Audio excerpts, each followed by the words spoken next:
Je m'appelle Marie, Mary Ann, et je suis consultante intuitive. J'accompagne les personnes à se nourrir d'amour.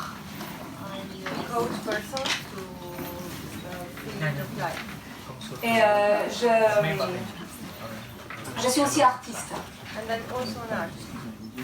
Et il y a 4 ans, j'ai fait un processus pranique de 21 jours, suite auquel j'ai arrêté de manger pendant 2 années. Et ce processus de 2 années a bouleversé ma vie et la vision de ma vie. Mais cependant, au bout de 2 ans, j'ai repris un peu de nourriture, des fruits, et j'aime avoir le plaisir de partager des repas avec des gens que je croise, parce que j'aime pouvoir communier avec l'instant présent. Parce que j'ai découvert que ce qui me nourrissait vraiment profondément, c'était d'être libre, d'être ce que je suis. Et donc, à travers ce spectacle, je vais vous témoigner de ce que j'ai compris de cette nourriture d'amour, de cette conscience d'amour, et de façon ludique, interactive. Et donc, pour démarrer, eh bien, j'aurai besoin d'un sonneur de cloche. Quelqu'un qui pourra sonner la cloche quand je dirai cloche. Okay? Merci. Et puis, je vais également proposer des cartes. Il y a 5 cartes. Et je les donne. Alors, pour le côté pratique, ce serait bien des personnes qui parlent français. Ok, on y va. Désolé pour les autres. Vas-y, on y va. Le côté français, donc, ça là. Je préviens quand même que c'est dangereux de tirer une carte parce que peut-être vous allez vous retrouver ici et donc dans la caméra. Je préviens quand même. Hein. Voilà, il y a 5 cartes, mais vous verrez, c'est magique parce que la vie nous aime et qu'en général, la carte qu'on tire, elle est tout à fait appropriée. Alors,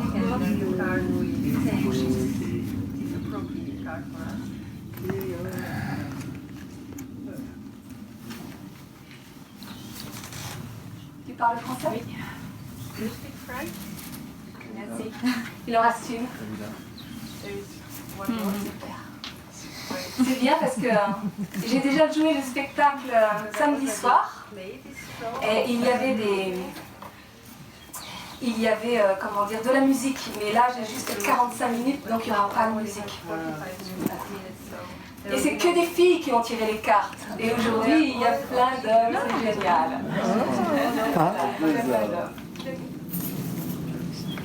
Est-ce que vous savez ce que cela représente? Un tore, le taurus. Le tore représente le modèle primaire de la circulation de l'énergie dans la nature et dans l'univers. L'énergie entre par une extrémité, s'enroule autour du centre et ressort par l'autre extrémité, s'inscrivant, formant ainsi une boucle dans laquelle l'énergie circule et s'autorégénère à l'infini. Tout dans l'univers s'inscrit dans ce modèle primaire, de l'infiniment grand à l'infiniment petit. Par exemple, l'univers lui-même, la Terre, un arbre, un être humain, une orange, une noix, un moustique, un atome, tout s'inscrit dans ce modèle primaire qui représente le flux infini de la vie, qui circule librement, s'auto-régénère et se multiplie à l'infini. Car tout dans l'univers est énergie en perpétuel mouvement. La matière n'étant que de l'énergie condensée. Et cette énergie, principe vital et universel qui constitue tout ce qui est appelée prana en sanskrit. Mais selon les traditions et les cultures, on le retrouve sous d'autres termes.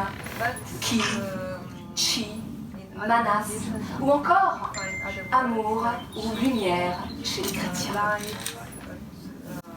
Ainsi, l'amour, la lumière, nourrissent le cycle infini de la vie et représentent en même temps notre source créatrice, notre matière et notre nourriture. Et ce que les personnes praniques captent directement à la source, c'est ce que le commun des mortels vont chercher dans la nourriture solide, mais au fond. La substance que nous recherchons tous, c'est l'amour, la lumière. Et ce qui est génial dans cette histoire, c'est que l'amour, il y en a partout. Et c'est gratuit. C'est gratuit.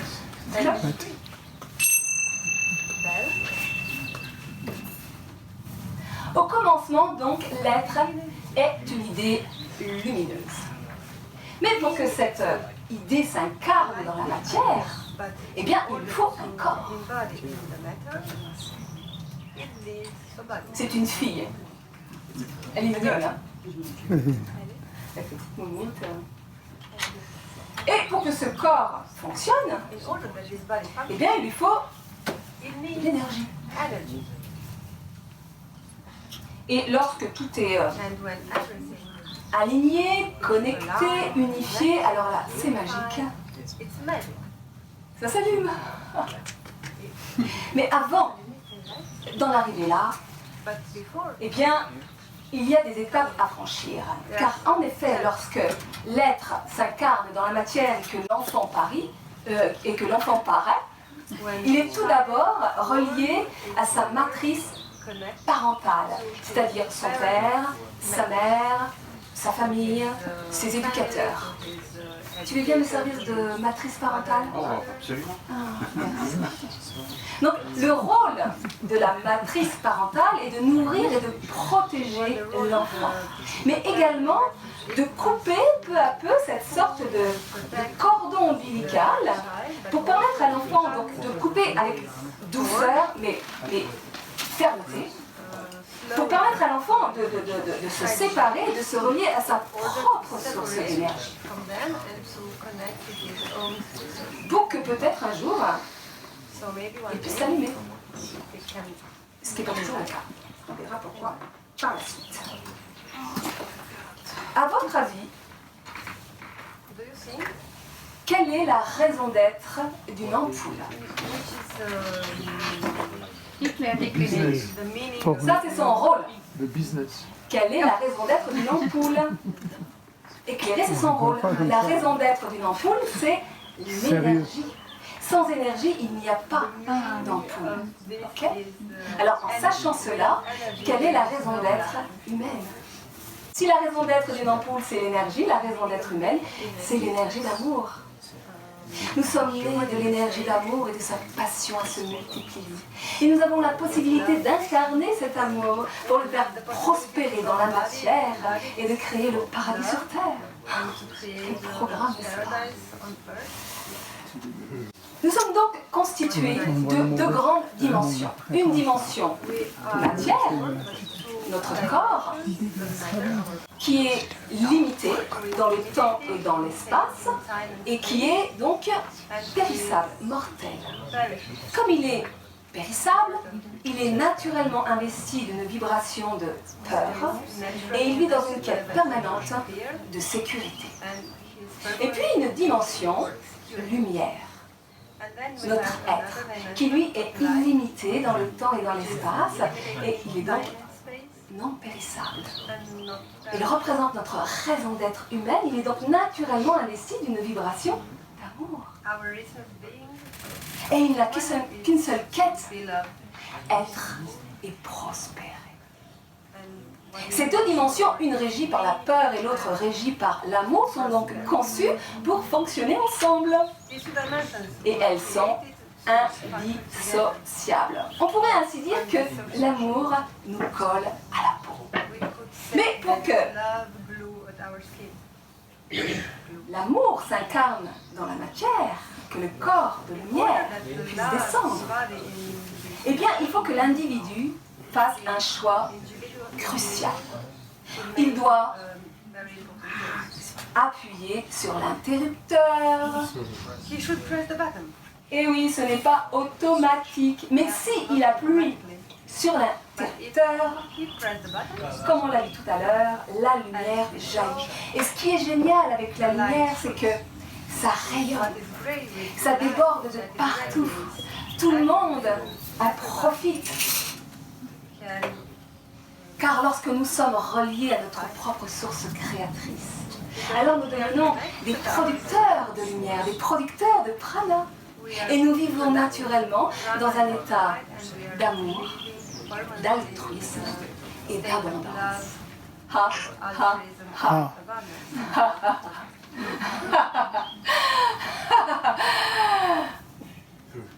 Mais que se passe-t-il si nous n'appuyons pas sur l'interrupteur? Eh bien, nous allons rester plongés dans le noir. Et donc, forcément, dans une vision duelle et étriquée de la réalité. Réduit à notre seule dimension matière et coupé de notre puissance intérieure, nous allons donc développer des stratégies de lutte et de survie pour pouvoir trouver de l'énergie à l'extérieur. Vous voulez bien me brancher, s'il vous plaît? Oh, qu'il est gentil! Alors,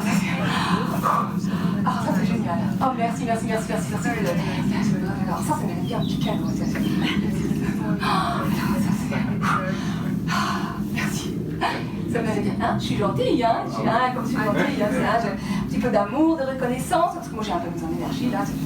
Je ne sais pas si vous avez remarqué, mais ça ne s'allume pas. Ah, je sais. Le bouquet n'était pas assez fort. Hein? Ça ne sent rien, c'est pas grave, c'est l'intention qui compte. Hein? Alors là, je suis vraiment gentille. Hein? Là, ça va marcher à tous les coups, je vais pouvoir avoir de l'énergie. Ça ne s'allume toujours pas. Ah, mais je sais, c'est dont tu as besoin, toi. Ça, je sais. Oh, là, ça va marcher. Ah, ça, une petite Rastagada. Vous connaissez une Rastagada? Merci, non. Oh, une petite Rastagada. Il veut pas une Rastagada. Ah, qu'est-ce qui va pouvoir marcher alors? Et si je te donne tout mon amour, toute ma confiance, que je me sacrifie pour toi? Ça va être bonne vie, hein. Et ça marche toujours pas? Mais alors, c'est pas possible, hein? Parce que moi, je te donne tout, là. Je me sacrifie pour toi. Je me mets à genoux, je me soumets. Et toi, tu donnes rien, espèce de sale égoïste. Et c'est comme ça que nous passons notre vie à aller chercher à l'extérieur de nous ce que nous avons déjà là, à l'intérieur, en abondance.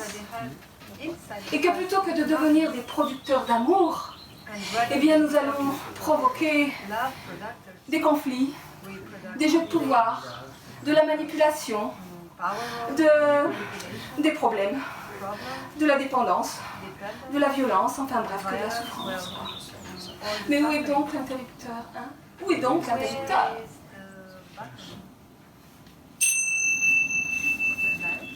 On vous donne ce truc-là à la naissance,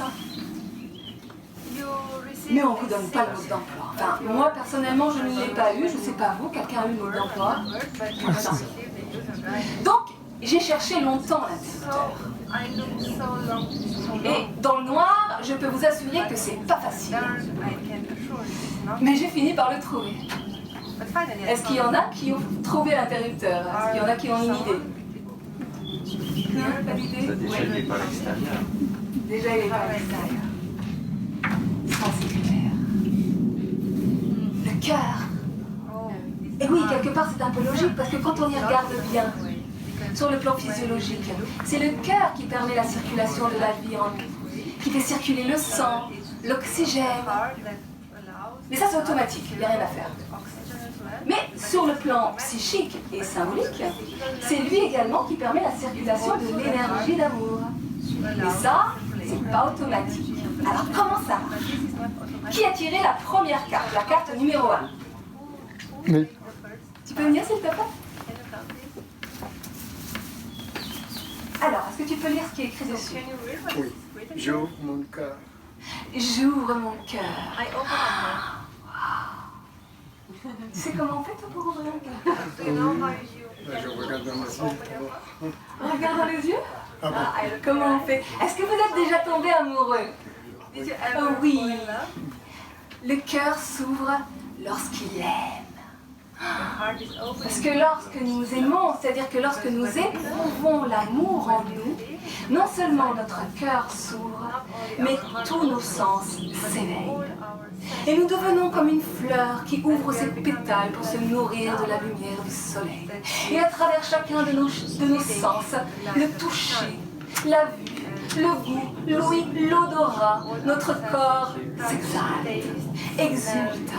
Tout devient nourriture et nous nous sentons comme un Dieu vivant. Et c'est normal, car c'est dans l'éveil total de nos sens et donc de notre ressenti que le corps de lumière, notre essence d'amour, s'incarne dans la matière et engendre le jaillissement de notre divine nature. Nos sens sont donc en quelque sorte nos capteurs praniques qui canalisent toutes sortes de nourriture d'amour. Et la morale de l'histoire, de cette histoire, c'est que plus nous aimons ce que nous vivons, ce que nous ressentons, plus nos capteurs praniques, nos sens s'ouvrent, plus nous sommes connectés à l'univers, à notre essence d'amour et à notre véritable source de nourriture. Love and to our real source of food. Thank you. Alors là, So then, je vais aborder un sujet qui fâche. I will speak about Oui. the subject Parce que that will make you angry. Yeah. ouvrir son cœur Because open implique one's heart, de ressentir, feel. donc d'ouvrir notre sensibilité, So open Et- our sensitivity d'accueillir nos émotions. and receive our Mais le problème, c'est que nos émotions n'ont pas bonne réputation du tout. emotions are Elles sont souvent associées à de la fragilité et vécues comme des emmerdeuses. Et c'est dommage, parce que, bien au contraire, nos émotions sont des guides qui nous mènent vers notre puissance intérieure. Qui a tiré la carte numéro 2?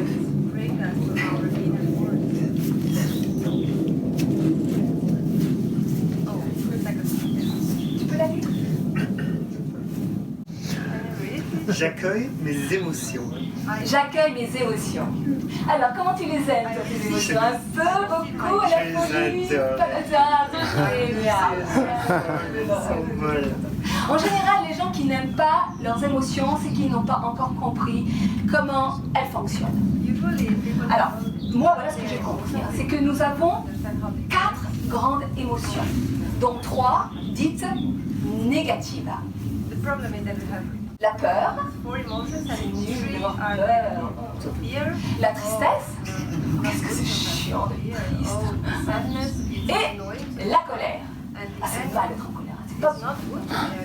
Mais en réalité, savez-vous que chacune de ces émotions exprime une ressource, une qualité, un don, un talent qui doit être activé et déployé en elle-même, c'est-à-dire que du positif. Nos émotions n'ont donc rien de négatif. Elles sont comme des messagers qui nous alertent sur nos déséquilibres intérieurs, sur nos besoins non satisfaits et qui, ce faisant, nous poussent à l'action afin qu'on active, on déploie nos ressources cachées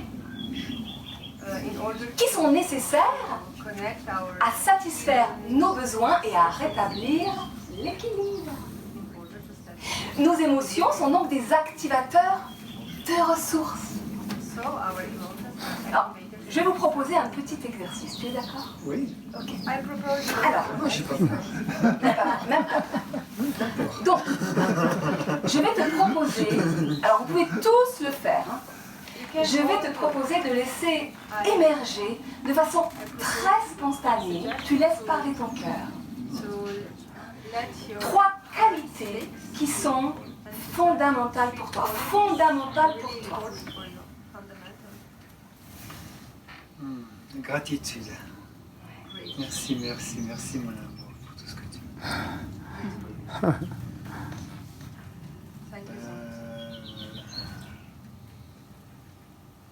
Spontanément, hein?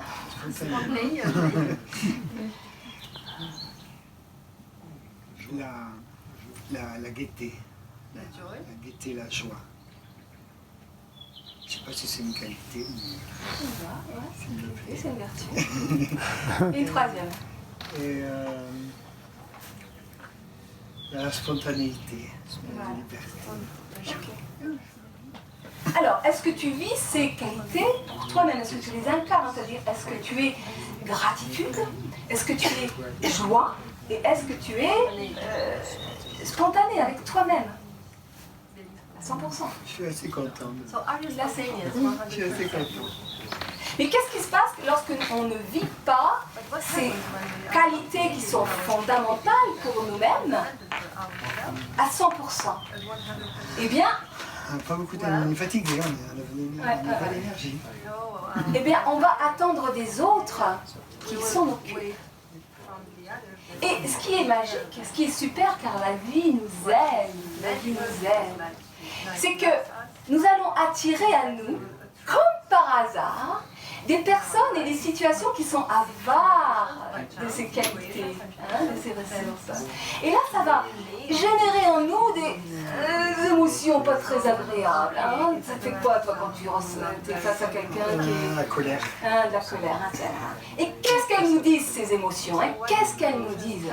Eh bien, elles nous disent qu'il y a des trésors bloqués à l'intérieur, qu'il serait peut-être temps d'appuyer sur l'interrupteur afin de libérer tous ces trésors, afin qu'elles s'expriment à travers nos qualités qui sont essentielles pour notre être. Et c'est ainsi que notre essence d'amour s'incarne dans la matière. Je vous présente Trésor. C'est mon essence d'amour. Elle est belle avec ses petites ailes sur le dos. Puis alors elle est légère, elle est douce, elle est intuitive, elle est créative, elle est joueuse, elle est audacieuse, elle est déterminée, elle est courageuse, elle a plein de talent. Toi aussi t'en as des trésors? Je la prête, là, tu me la rends. Parce que ça se fait. Mais alors, que se passe-t-il si nous n'accueillons pas nos émotions? Eh bien, fidèles à leur mission, à leur rôle, elles vont continuer à nous envoyer leur message, à tirer la sonnette d'alarme. Et bien, la tristesse vont devenir de plus en plus tristes, les peurs vont devenir de plus en plus peureuses, et les colères vont devenir de plus en plus colériques. Et si on continue à ne rien vouloir entendre, à les nier, à les rejeter, eh bien elles vont devenir de plus en plus despotiques, se transformer en véritables bourreaux, tyranniques, manipulatrices, jusqu'à nous étrangler complètement parfois. Qui a tiré la troisième carte? Qui a tiré la troisième carte? Non, juste tu la lis vite. Qu'est-ce qui est marqué? Respire. Merci. J'ai failli là. Ah bon. Tout ça pour vous dire que la plupart du temps, nous sommes dans la confusion et nous confondons nos émotions avec nos perturbations émotionnelles. C'est pas la même chose. Ce ne sont pas nos émotions qui nous font souffrir. C'est notre résistance à nos émotions et à ce que nous sommes profondément. Et lorsque nous luttons de façon acharnée contre nous-mêmes, eh bien, non seulement nous sommes coupés de nous-mêmes, mais de notre véritable source de nourriture. Au point où nous n'arrivons même plus à respirer, ou juste avec le haut du corps.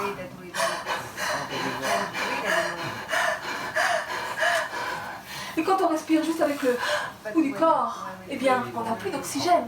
Le cerveau n'est plus oxygéné. Notre rythme cardiaque s'accélère. Et on survit dans un état de stress et d'urgence permanente.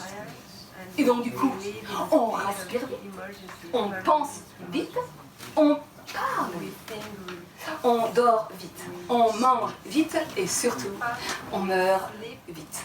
On fait l'amour vite aussi. Alors que la seule urgence, c'est de prendre le temps d'accueillir la vie en soi. Parce que il me semble que si on peut vivre sans nourriture solide, on ne peut pas vivre sans respirer. Enfin, il me semble.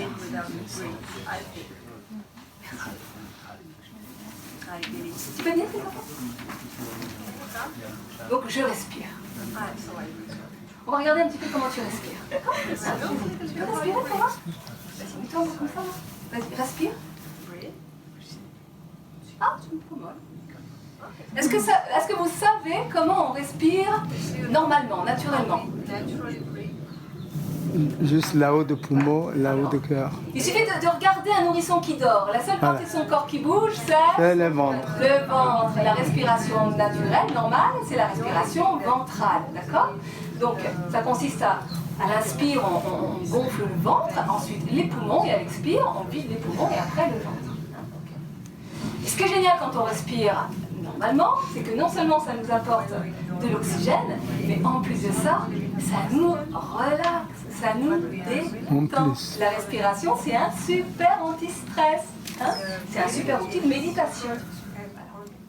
Alors, à ce sujet-là, j'ai quand même une petite anecdote à vous raconter parce que lorsque j'ai fait mon processus pranique, la première année, j'ai perdu 18 kilos. Mais comme j'ai commencé à respirer normalement, eh bien j'ai ma cage thoracique qui s'est complètement déployée. Et j'ai pris une taille de soutien-gorge. Ah. Voilà. Alors, je vais vous proposer un petit exercice de respiration consciente. T'es d'accord? C'est bon. Donc, je vous donne les consignes et on le fait tous ensemble après si vous voulez, d'accord? Donc nous allons faire 3 grandes respirations normales.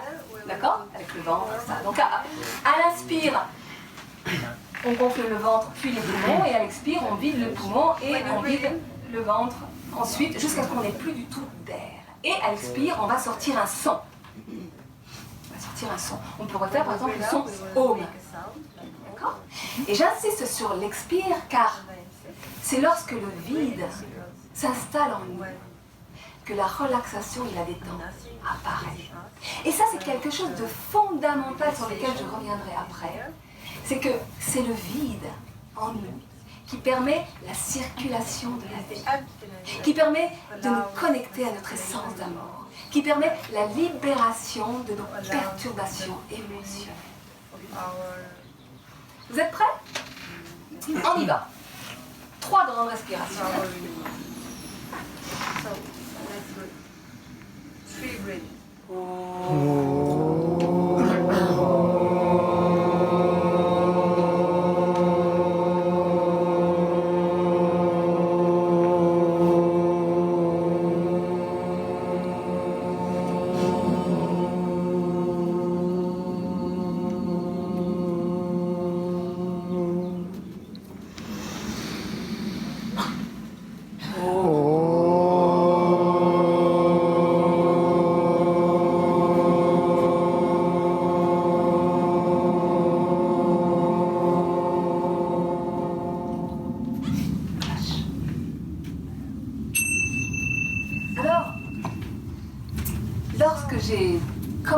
À respirer dans ma vie, eh bien, j'ai commencé à clignoter. Ah. Et comme je commençais à clignoter un petit peu, eh ben, je commençais à y voir un peu plus clair.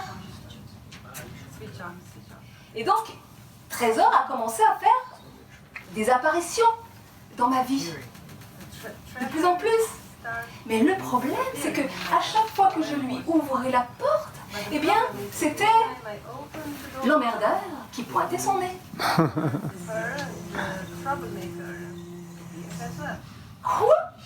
Tu veux faire des conférences au spectacle? shows content, Mais t'es complètement ridicule. but you're really ridiculous. Oh, really? T'as même pas de diplôme. T'es pas crédible. You have no diploma, you are not. Tu vas te retrouver toute seule, sans un sou.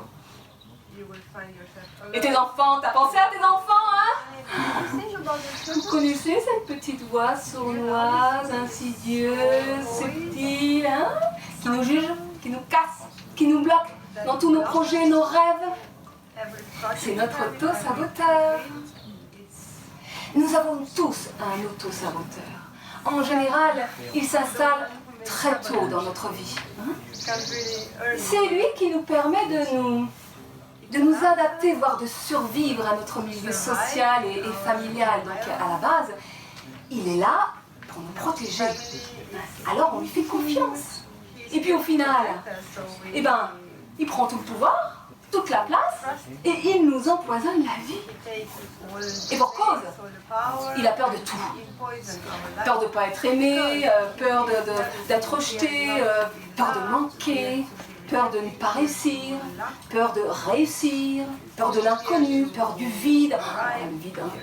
Peur de souffrir, peur d'avoir peur. Enfin, on pourrait en fait faire des listes absolument interminables.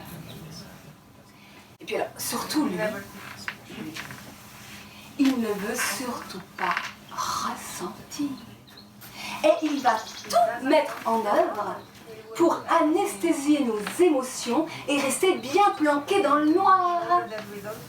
Et pour être sûr de réaliser son objectif, il va développer une stratégie implacable. Remplir le vide.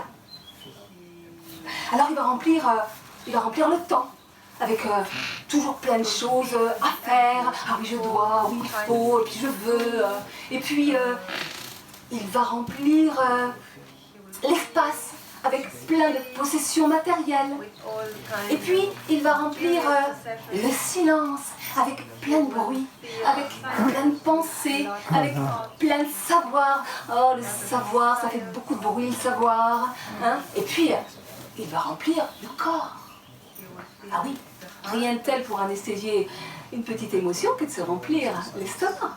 Il faut bien dire que nous ne mangeons pas pour nous nourrir, nous mangeons pour nous remplir. Hein? Avec n'importe quoi en plus, hein, il faut bien le dire, donc quand même. Hein? Par exemple, un besoin de câlin peut facilement être jeté à la poubelle au profit d'une envie irrésistible de fraises tagada. Mais essayez de satisfaire un besoin de câlin avec des fraises tagada, je peux vous garantir que vous allez vous empiler le paquet, voire peut-être même 2 ou 3. Tu veux une petite fraise tagada, hein? Tu veux une vraie fraise? Tu veux une vraie fraise bio? Alors là, attention, hein, c'est encore une de ces stratégies. Hein. Les bourrées de stratégies.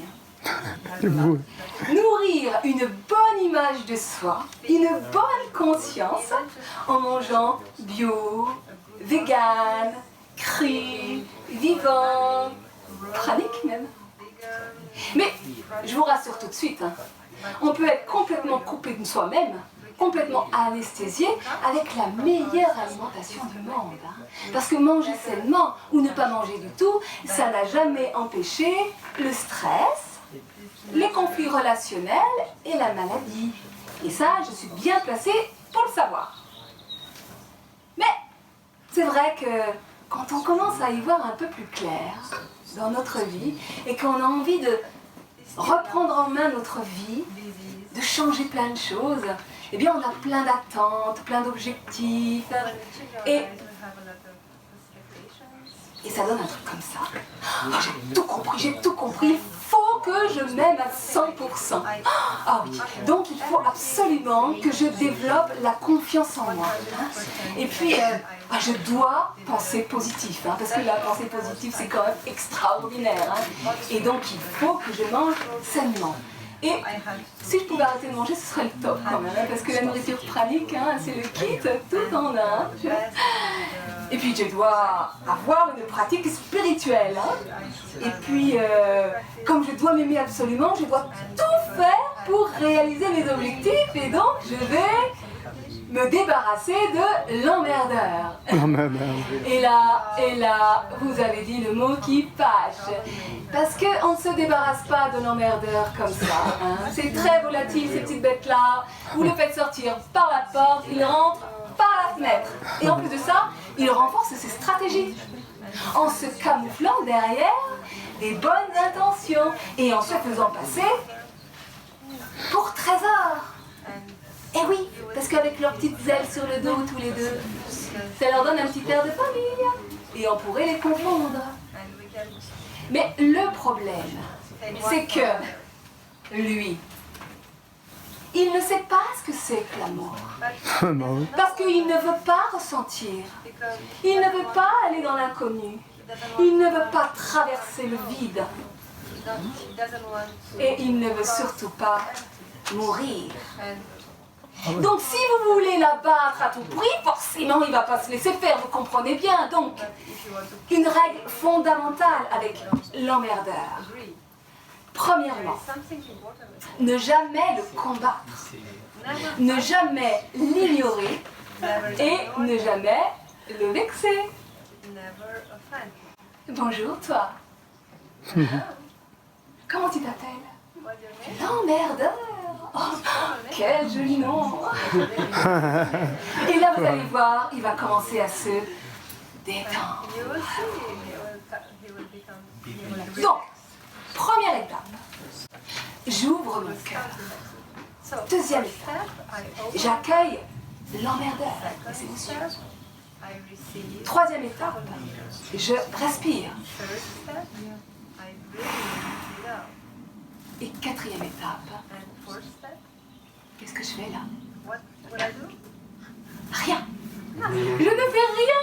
Nada, niente, niche, nothing. Rien. Je ne fais rien. Qui a tiré la quatrième carte? Je lâche prise. Je lâche prise. Et c'est bien parce qu'elle ne se lève pas parce qu'il n'y a rien à faire. Merci. En général, ils ne se sentent pas de se lever. C'est pas ça. Je lâche prise. Et qu'est-ce qu'on lâche quand on lâche prise? Eh bien, je lâche les je veux, les je dois, les il faut. Je lâche les jugements. Je lâche les attentes. Je lâche les objectifs. Je lâche les quêtes de résultats et de réponses à tout prix. Bref, j'accepte de ne rien savoir. J'accepte de m'ouvrir à l'inconnu. J'accepte de traverser le vide. Et peut-être même de mourir. Je m'abandonne complètement dans les bras de la vie. Juste pour accueillir ce qui est là. Là. Là.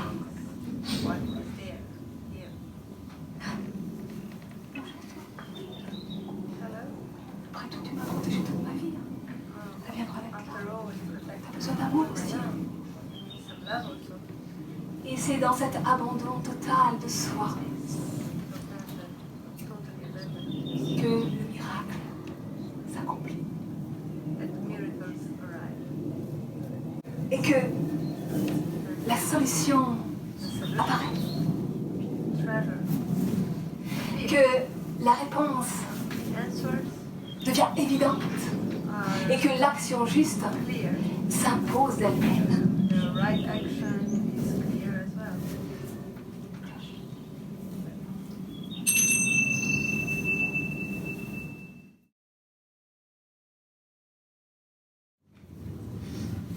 Alors ce que j'ai compris de la nourriture pranique et de la conscience d'amour se résume à un seul mot.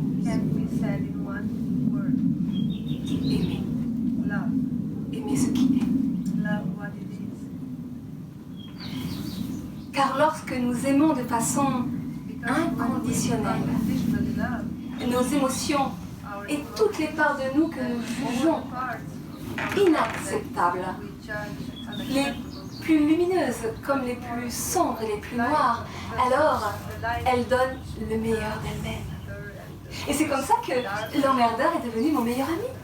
are the same. Et que Trésor s'est installé définitivement dans ma vie. The troublemakers become D'ailleurs, ils s'entendent comme leur en foire, ces deux-là. Ils sont devenus super copains, ils passent leur temps à jouer, à s'amuser, ils sortent par la porte, ils reviennent par la fenêtre. C'est incroyable. C'est très ludique. Puis alors, ce qui est génial avec elle, c'est qu'elle est unique en son genre. Il n'y a qu'elle comme ça. Bah oui, parce que du temps de l'emmerdeur, il fallait être comme tout le monde. Et quand on est comme tout le monde, bah forcément, il y a de la compétition. Il faut se battre pour trouver sa place et puis pour la garder, parce qu'il n'y en a pas pour tout le monde. Mais avec elle, tout est simple, facile, joyeux. Et c'est normal. Car lorsque nous sommes dans l'expression de notre essence d'amour, c'est-à-dire dans l'expression de nos vertus, de nos qualités, de nos dons, de nos talents, et bien alors nous sommes dans l'expression de notre génie personnel. C'est là où nous sommes les meilleurs. C'est là où c'est facile. C'est là où nous prenons tellement de plaisir qu'on ne voit plus le temps passer. C'est là où on se sent reconnu et on nous réclame. C'est là où l'abondance circule. Mais quand même, il faut être un peu fou, non, pour écouter son cœur et pas être comme les autres. Hein. Qui a tiré la 5e carte?